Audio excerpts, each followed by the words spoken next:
Rise and shine, mga ka-RSP! Alamin ang swerte ngayong araw sa libreng pa-feng shui at horoscope mula kay Master Hans Kua.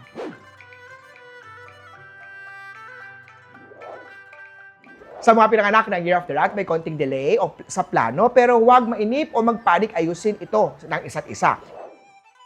Kay Oksa tayo, tahimik pero stable ang relasyon, basta iwasan ang pasaring tungkol sa pera. Kay Tiger naman tayo, may small surprise, income or refund. Kay Rabbit, drink water at maglakad-lakad para ma-release ang stress.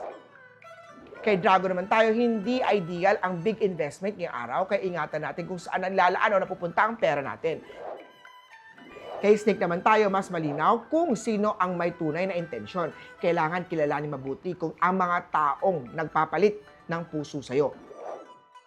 Sa Horse naman tayo, may pressure sa performance pero focus lang at huwag magmadali. Magsindi ng white na kandila sa gabi para ma-strengthen ang emotional calmness mo.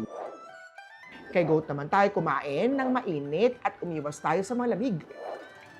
Kay Monkey, madaming mga trabaho ngayong araw pero kaya mo matapos yan kung magiging organized, ayusin ang schedule. Kay Rooster tayo, ingatan ang lalamunan at boses, magkaroon ng vocal rest. Kay Dog naman tayo, maging tapat sa nararamdaman, huwag mag-ipon ng sama ng loob.